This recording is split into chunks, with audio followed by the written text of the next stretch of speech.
What other places are out there for food safety professionals besides working in the lab or working in a food production facility? Government, industry, third party, even self-employment. As a student or even as a current food safety professional, you might not be aware that there are countless career paths that are available to you. Something you thought was black and white maybe has shades of gray and need to figure out, well, how do I navigate this? What's the position that I'm going to take? And so meet Jennifer McEntire, founder of Food Safety Strategy and former Chief Food Safety and Regulatory Officer at the International Fresh Produce Association.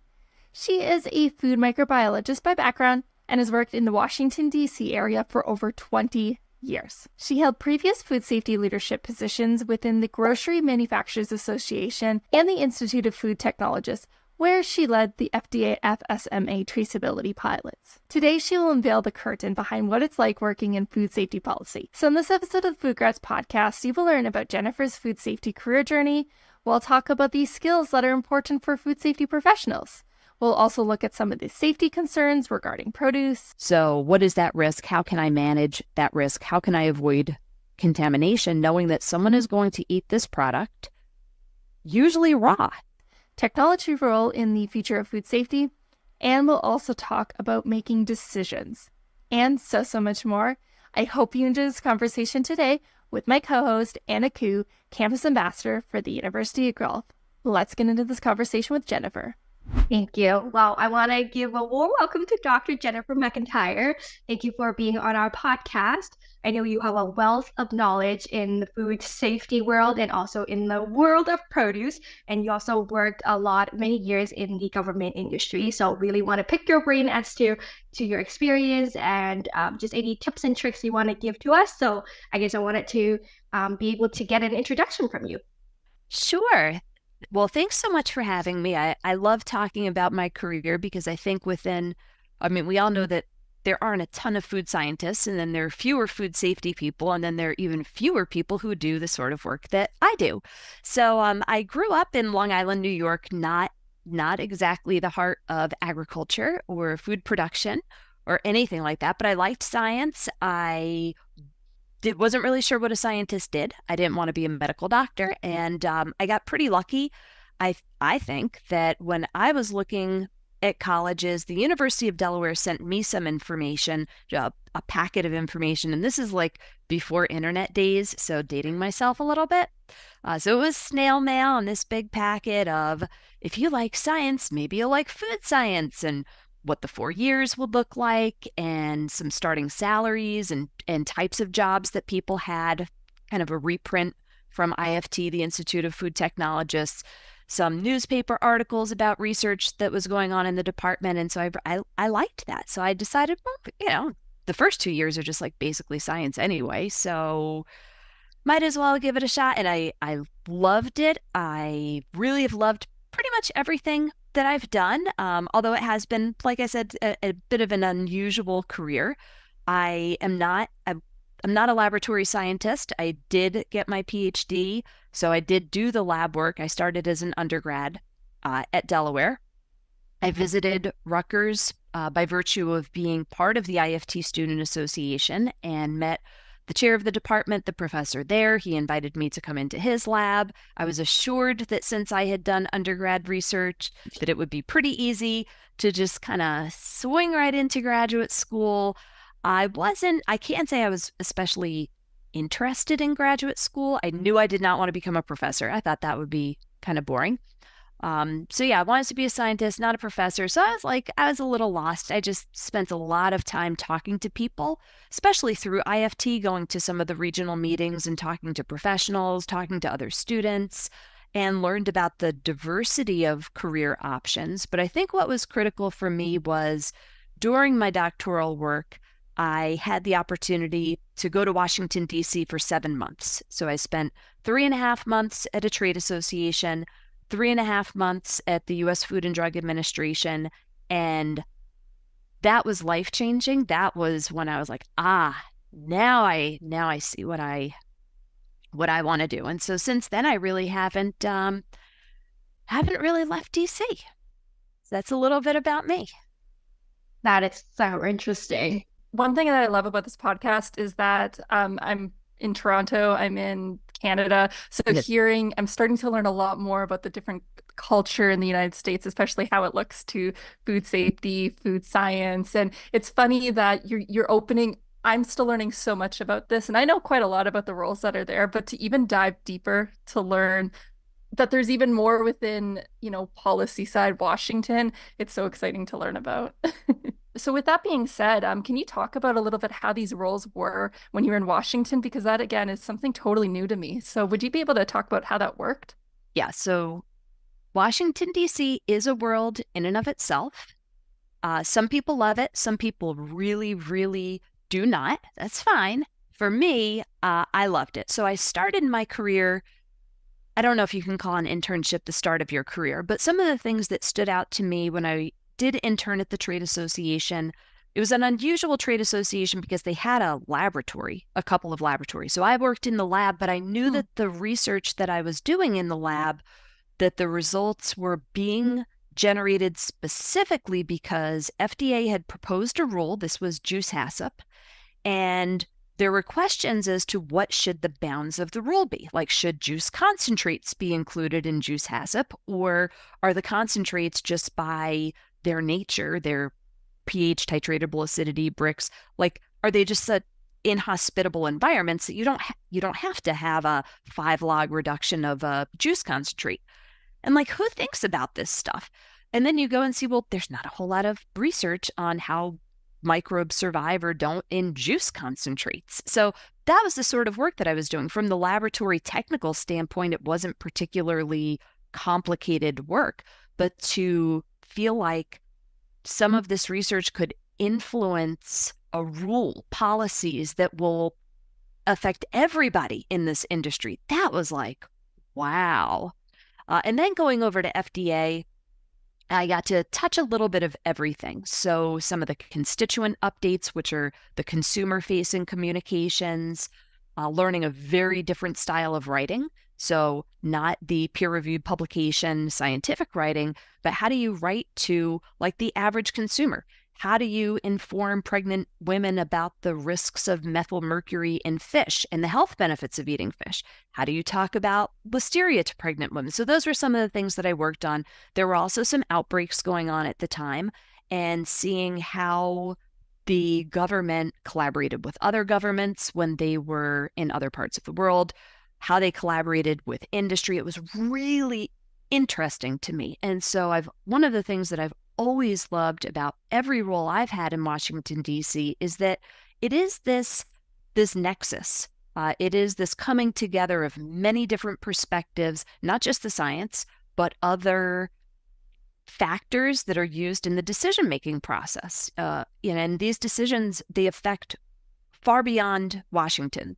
They affect the country, they affect the world, they affect the trading partners to the United States. And so I really have loved the roles that I've had in Washington. And when I started my full-time job in DC, I actually worked for IFT. So at the time, IFT had a satellite office in Washington, DC, and we did contract work for the Food and Drug Administration. So FDA would kind of own our team a little bit for 5-year blocks of time. And as FDA had questions, problems, things that they wanted experts to opine about, do lit reviews about, they would call us. And this was in the post 9/11 environment at this time. So a lot of the work that I started on was on food defense, which is totally not my food micro background. A lot of it was some of the chemical and not even typical food chemicals. These are like things that you would not expect to be in your food, that should not be in food. So got to touch so many different things. And I like that kind of diversity. I've always loved working with people who are real experts in their fields and pulling them together and just learning so much from them. So that's one of the things that I love about the DC scene. Wow. That's so, again, as you're speaking, I keep thinking about all these different roles that I don't think about, because a lot of food safety that I focus on and I tell students about is the food safety, the QC techs, the QA techs, which are just as integral for the food safety, as you know, with doing consulting work as well. But then thinking that there's also roles for those who aren't necessarily into lab work that are still food safety and being able to get involved with that, especially policy, because I think that, I mean, it's something that affects us every day, but yet I feel like I still have to learn about the individuals doing it. And with that being said, another conversation that you had that had really stood out to me was that you had spoken about representing science in the government. It's always been a really important thing with you. But you had mentioned that surprisingly, science is not always the push that actually makes the decisions. So I wanted to elaborate a little bit more about what you mean by that, and then maybe we can take the conversation from there. Yeah, and I think that was one of the things I learned very early on in DC, and maybe one of the things that people don't really think about it. When you're, for me at least, being trained as a scientist, you rely on facts and data, and the world is presented as being kind of black and white, right or wrong, like there is truth and there is fiction. And then you get to DC, and then you start to learn about policy and how decisions are made and how the negotiations are made. And so you see that there are other perspectives that maybe in order to be 100% right, it's going to be cost $1 million, but you could be 99% right and it's only going to cost like $1,000. So then you start to go, well, do I have to be 100%? Like, is it okay to be 99%? Situations are presented that I would never think about. People see things so differently, or they bring their own personal experiences to policy discussions, and you start to question yourself, and sometimes, or at least view the science differently. And sometimes you just realize you need a little more information, that you can't something you thought was black and white maybe has shades of gray, and need to figure out, well, how do I navigate this? What's the position that I'm going to take? And so it becomes questions of economics, political will. Sometimes people disagree just because they don't want to be seen as being in agreement with someone who they're ordinarily opposed to. Even if the answer is like, oh, it's so obvious that you should all be on the same page, but like, nope, you don't like that other person, you don't like that other group, and so you simply cannot agree with them. It's like that's some of the silliness, that's some of the frustration that happens in DC. But my feeling has always been that going into a policy discussion that's related to food safety, the science has to be on your side. Like you have to feel confident that you are doing what the science says, you're following the science.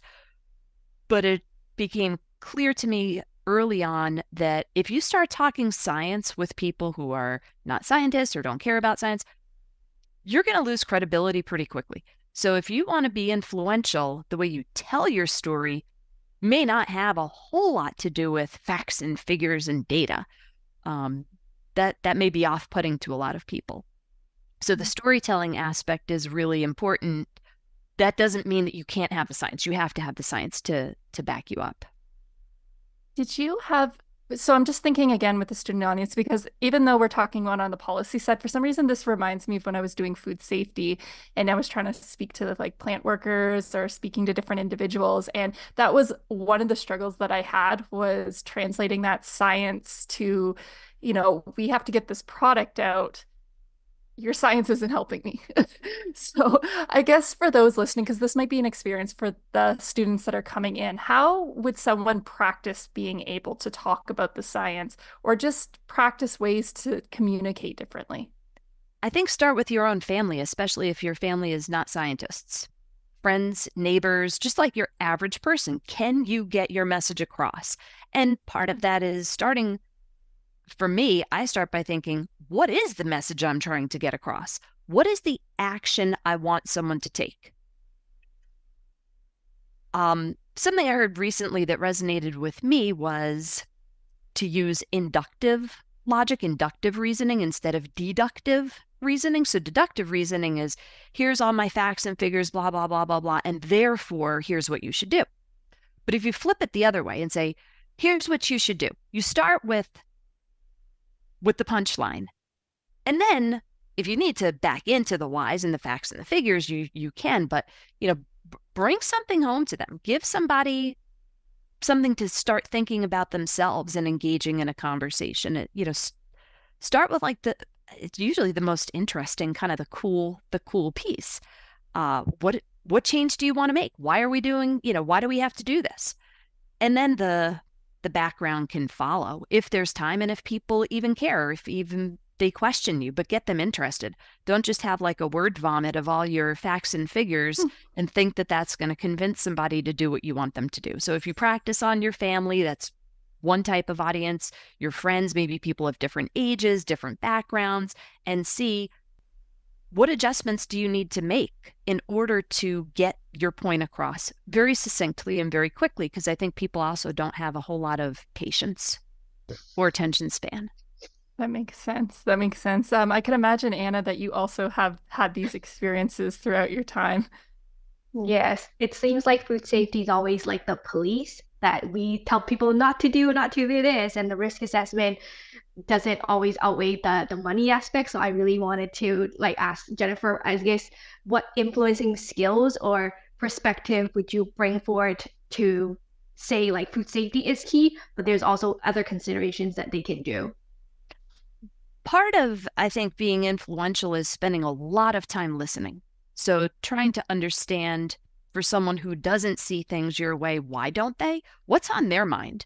What are they concerned about? Are they concerned about the cost of a capital investment? Are they concerned that something is going to decrease the production rate, that they're going to anger their customers? Are there other things that maybe you haven't thought of, other consequences that they're concerned about? So really trying to tease that out of someone else, asking good questions, to me is a key piece of that. And then ultimately, I think as the food safety person, you're right, the food safety person is viewed as the police. I usually say they're never the most popular people in the operation, right? So how can you avoid being viewed as just the person who always says no? How can you try to say yes when you can, but also gain the respect so that when you have to say no, they understand it's a hard no? Some food safety people, I will say, some food safety people just really like having the power to say no. And in the long term, that probably doesn't turn out well. So I think to listen and negotiate and give where you can, so that you can enforce the no when it's necessary. Sometimes you may also just lose that battle. And then I think it's the responsibility of the food safety person to communicate well. These are the risks.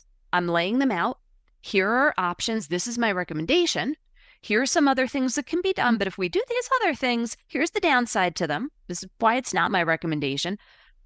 But in the end, it's up to company management to make a decision. And I think as long as you have presented all the information, sometimes that decision is out of your hands. Now, when it's like a critical decision, one that you strongly disagree with, then maybe you need to reconsider your career path.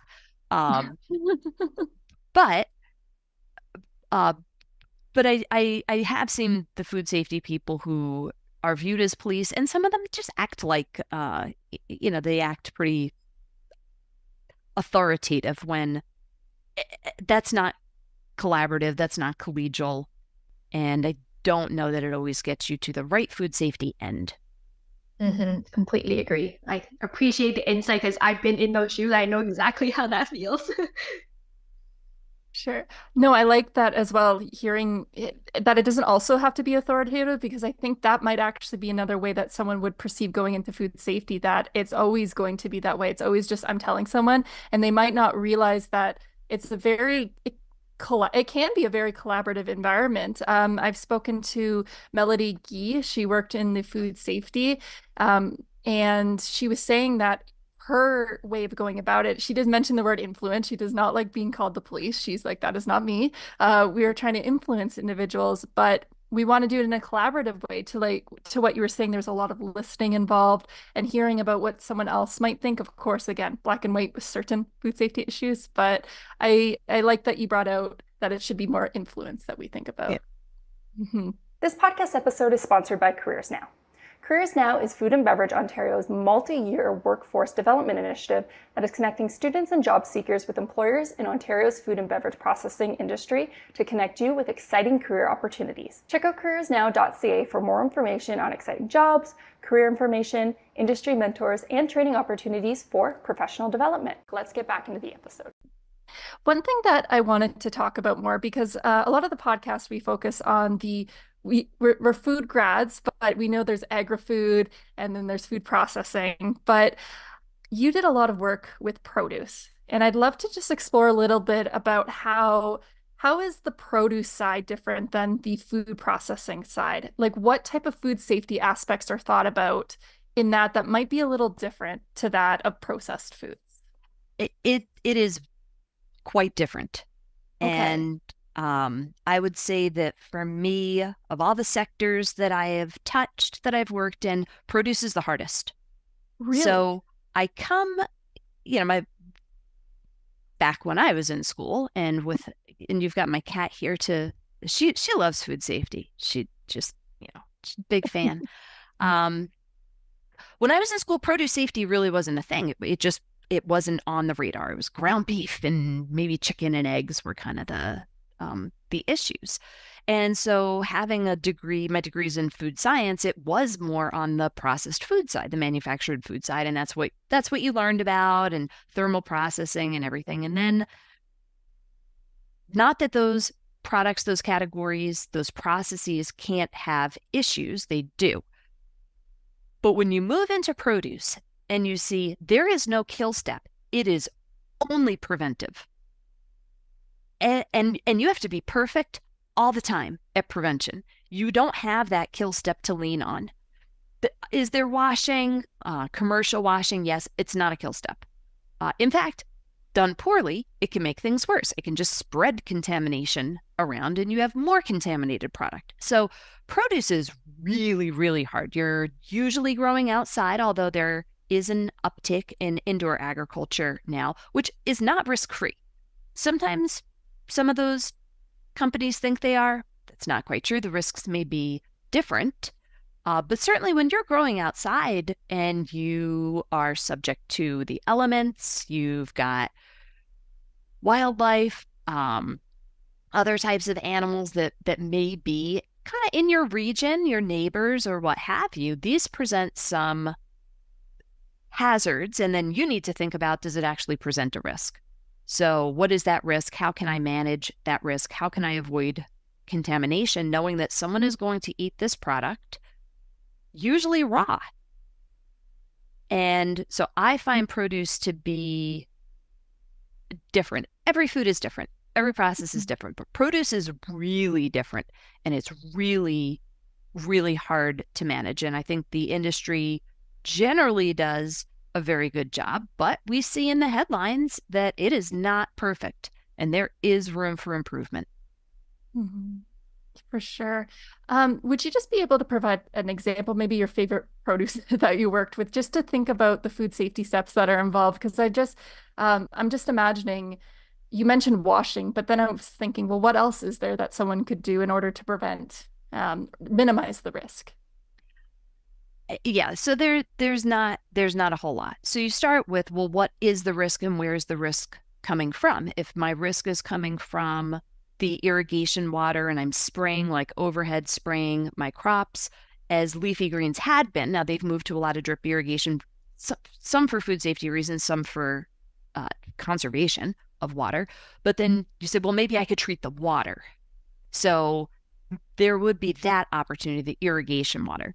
Wash water, yes, you can add antimicrobials to try to prevent that cross-contamination via the water. For some products, product-specific, maybe you want to keep the product very dry. Onions being a great example, they're not washed if they're not processed. They're just kind of coming out of the ground. You don't want moisture because that could allow an organism that's there to grow, to multiply. So these are the types of controls that can be implemented, but it's very much the hurdle concept, the application of multiple hurdles, little things that you can do at many points in production, many points in the supply chain that cumulatively, you hope, are enough to protect people. Wow, that makes sense. Again, new perspectives on food, new perspectives on how I'm not as scared of getting sick as I take so much for granted. Even though I do think the food safety professionals, it's amazing. Anna, did you have anything else that you wanted to ask about that? I think there's up and coming like superfoods that a lot of people are doing, and that one of the items was sprouted grains and sprouted germs. I guess what is your perspective on that from a food safety perspective? Because there's a lot of people that really wants to have it, but knowing the controls and the bacterial kind of contamination that could occur, they may be shying away from it. But I know the media is highly promoting that as like an up and coming superfood. So I wanted to get your perspective on it. Yeah, and I mean, there are a couple of things that I would think about. First is, are we talking sprouts like mung bean sprouts, alfalfa sprouts, or are we talking about a plant that has a leaf, even if it's a very immature leaf, kind of like the microgreens? So those are actually they're produced in very different ways, even though they both look kind of fragile. The way that they're grown and therefore the risks associated with them are pretty different. So FDA has very specific rules for sprouts, like actual sprouts. They do not have they have a produce safety rule. That's for all produce. So microgreens would fall under that. So there are rules. I don't mean to imply that there are not rules. They're just different whether you're sprouting sprouts or you're planting a seed and letting it get to the earliest stage of maturity. So different regulatory requirements, different risks.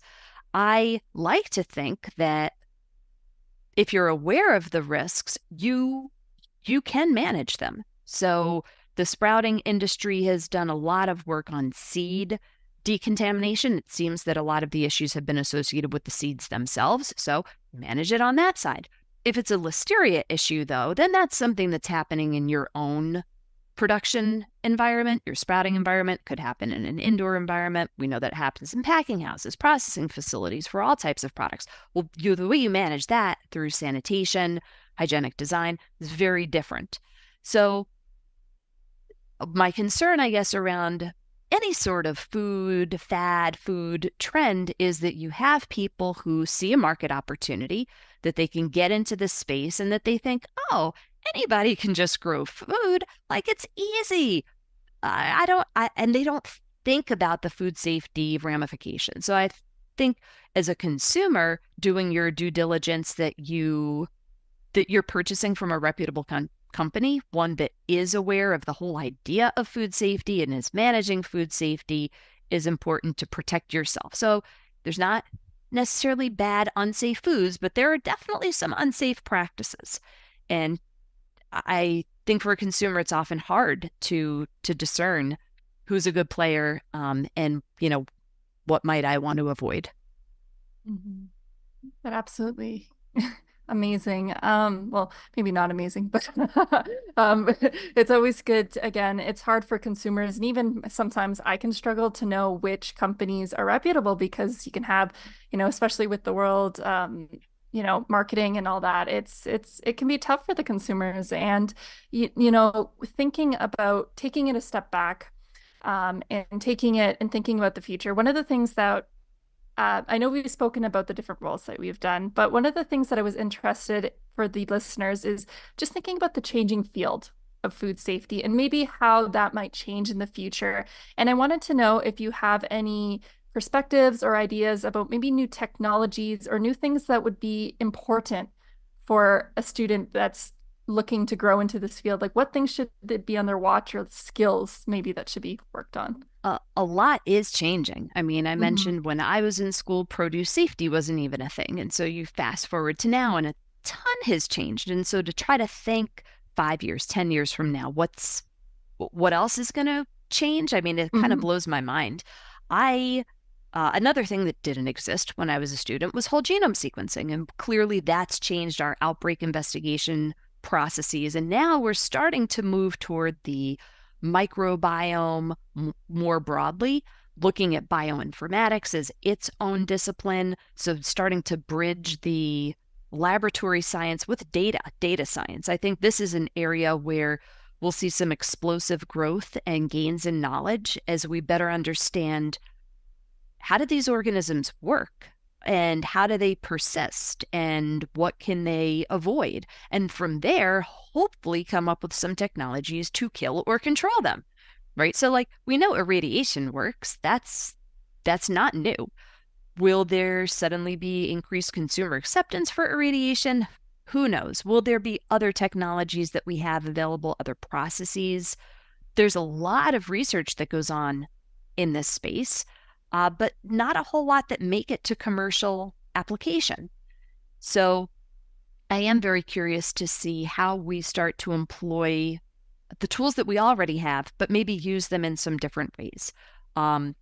With AI, I mean, that's like all the rage now, right? So Yep. will that what can that replace? What can that augment? And where might it cause confusion or misdirection?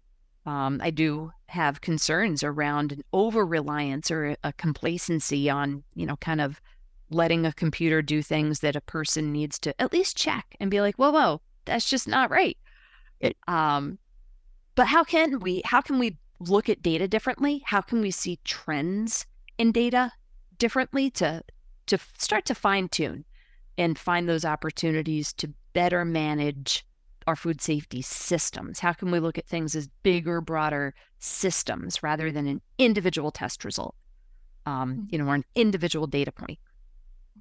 I'm really excited to see where that world is coming because, again, when I'm speaking with students, I feel they're wondering, well, what can I do in data science that's related to food? And I always do think of food safety. We think of, being able to analyze the data for something that comes off the line using IR sensors, using all those in combination. But I still feel that there's this little bit of there's a gap between the scientists coming in, you're going to the hard sciences, and then the computer sciences who have that whole programming knowledge. It's how do we bring these worlds together that both can see on both sides? For sure. I agree. What about you, Anna? I think it's very interesting because I worked in the flour category before, like flours for baking, and there is technically no kill step there as well.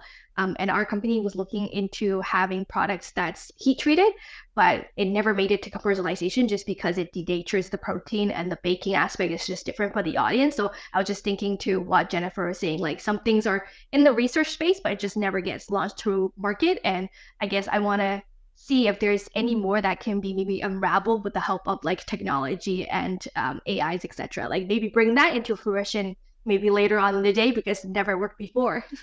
Right. That's true. And thinking about students, coming, it does, irregardless of how AI is going to affect, data is going to become, data has always been in food factories to a degree. There's always been the temperature checks that you get every day with the fridges, all these different monitoring techniques, and maybe they've been on paper, but they've never necessarily translated to the food safety field. Sorry, not the food safety, coming to the more larger scale data analysis. Do you have any recommendations for students who maybe want to, like how they can incorporate this type of thinking, that there's someone who thinks about the data?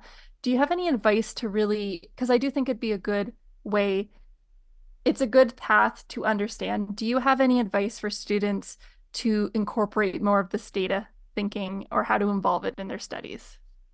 Yeah, I think it's a tough question because the obvious answer is like, oh, well, find a class because it's an emerging field. There are classes now on data science or, you can go into some depth. But the problem that I see is food science and even food safety is already so big and broad and reliant on the foundational sciences that like, as a student, where are you going to have room in your schedule to fit this in? So if you fit this in, what are you swapping out? It becomes a trade-off, right? Like if we could all just take 37 credits a semester, sure, that would be great. But like, no one is going to do that. So then what are other ways that we can learn? So there's the traditional taking a course, which would be great, would be ideal. if you can fit it into your schedule. But what if you can't? If you can't, maybe you have a friend who takes the class and you can just kind of chat about the concepts or, start reading some articles. I encourage people to be more, I hate to say worldly, but sometimes you can be inspired or you can have ideas reading about things that have nothing to do with food, nothing to do with food safety.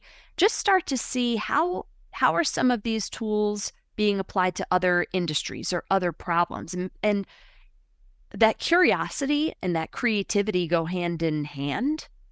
And people who are self-motivated and who are lifelong learners, think you can start to pick some things up yourself.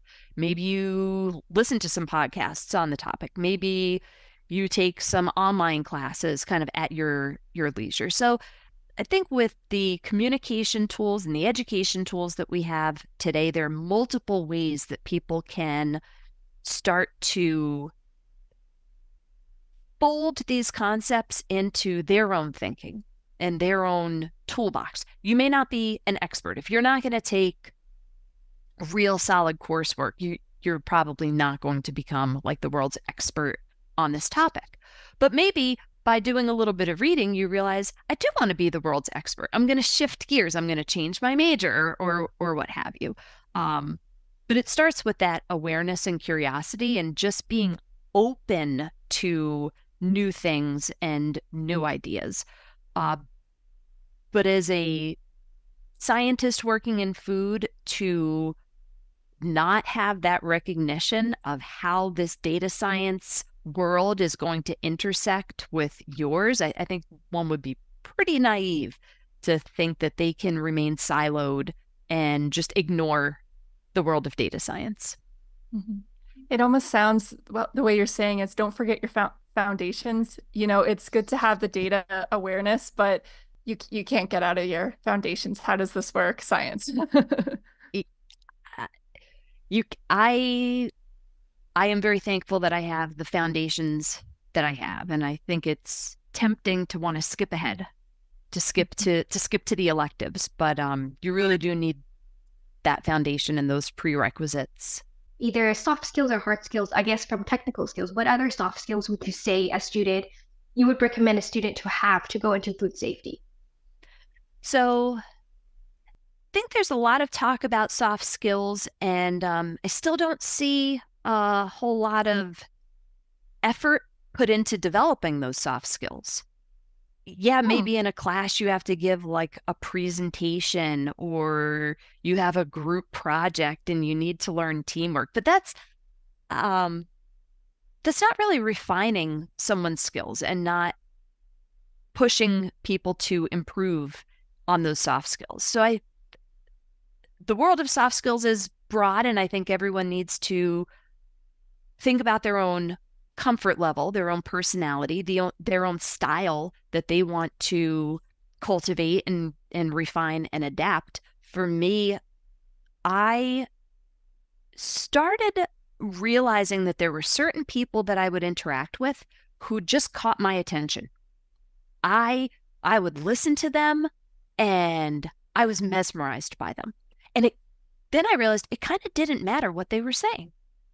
And they just had this this ability to motivate people or to bring people together, and I started to really dissect, how do they do this? What is their magic? And through that, also thought about, what can I fold into myself? How can I emulate some of these things that they do? On the other hand, I also found people who maybe were technical experts, super, super smart, really deep in knowledge, and just not very effective. And also trying to figure out, why are they not effective? They are like the world's expert in this topic. Why is this happening? And how can I avoid that? So I think that some of the soft skill refinement is by seeing what works in other people and trying to adapt that and trying to create situations for yourself where you have the opportunity to practice, maybe in some safe spaces, like, co-hosting a podcast, for example. Perfect segue. I will say, I'll self-proclaim the podcast. I have noticed the way that I speak has changed, and I'm more cognizant of how I ask questions. Still improving. But with that being said, another question. You did say take it outside of school, try to find opportunities. Did you have any podcasts or, okay, I actually have two questions the way I'm doing it, but did you actively did you go to a course? I know that you said you really watched how people spoke. Was it very self-learning, or did you go out and maybe do a course on that or do something alternative? Really self-learning. Okay. The formal learning opportunities, especially when I was earlier in my career, were kind of limited. Like you had to fly to a meeting if you wanted to talk. There was no like Zoom or anything like that. Which I just said, which I hate. And I try to be so aware of saying, but these are the things that, yes, when you do speak a lot and you listen to yourself, which a lot of people hate doing, but now that we have the opportunity to record things on video, you can watch yourself, you learn a lot by watching yourself. So that's another way that I learned. I mentioned earlier that I'm a native Long Islander, which most people are surprised by. And they say, you don't sound like you're from Long Island. And they'll go, Long Island. Yes, because I worked hard at that. It was a conscious effort that I made. So it wasn't formal coursework, but it was heightened self-awareness, and it was being made fun of and being kind of sensitive to being made fun of for certain things, that you develop new habits and new routines and practice and keep trying to do better. I think that's a good tip. I heard recently to what you were saying, don't say the word if you're thinking, just don't speak. Pause. Pause, just don't speak, just think. And it also gives you an opportunity to slow down and realize, am I saying something that's really necessary? Right. Well, with that also being said, and we have to be cognizant of time and such, I will let, as I say, I will let Anna take it away with the last question. If there's anything else you'd like to add before we have to let Jennifer go. I wanted to ask if there's any membership or forums that you feel like students should be, working towards to connecting so that they get more information in food safety and just overall networking, because school is just school, but what other, I guess, additional third-party forums or something like that you can think of that would be great for students to connect to? For sure. Being involved, having the opportunity to ask people who are professionals about their career paths, listening to people, observing their styles is so critically important. And so I mentioned earlier in my career, IFT was what I gravitated toward. At the time, IAFP didn't have a student association. Now they do, a pretty active one, I think, too. And so to me, IAFP is kind of the home for food safety professionals. I think it's a good size where you still have a diversity of people who are there, but it's not quite as intimidating as going to the IFT show with tens of thousands of people. You have a few thousand people, most of whom kind of know each other or somehow networked with each other. And so it becomes little easier if you're shy or a little apprehensive to start to fold into the mix there. From a technical side, they do a great job on food safety, but I think from the networking and social side, it's also a great home for students to begin to expand their network and learn and meet people. To me, it's always so interesting when you talk to people. Amazing. I love it. I'll make sure to share that in the show notes so those that are listening can find it a little bit easier. And we'll finish it off with the last question, Jennifer. Where can people find you? The easiest place to find me is probably on LinkedIn. So I try to remain kind of active. I do have a website for my company, foodsafetystrategy.com, and my blog posts are there, but then I push them out via LinkedIn. So LinkedIn is really the easiest place. I'm not a big Twitter person. I don't know. It's just not my. I don't think anyone is anymore. I don't think anyone is. Well, I'll leave it at that. And thank you once more, Jennifer, for taking time to come on the show. And of course, my lovely co-host today, Anna, for asking Thank some you. questions that I would have never thought of. So thank you so much, Jennifer. And I can't wait to share this episode with others. It's been super fun. Thanks so much. I know that this podcast episode was a little different having Anna Koo on the show, but I think that it's fun to have a co-host to bring in some fresh perspectives once in a while. What I liked most about this episode with Jennifer is that although there is a lot of black and white when it comes to the field of food safety, there's also a lot of gray too, and that comes in the form of risk management. And being able to communicate these risks in itself is a skill too. You don't need to work in a food manufacturing facility. You can even work in the government, which is pretty cool. If you want to learn more about Jennifer or find out any of the resources that were mentioned in the show, then check out the show notes to this podcast episode. So thank you, Jennifer, for coming on the show, Anna for co-hosting, and thank you everyone so much for listening. I'll see you next time.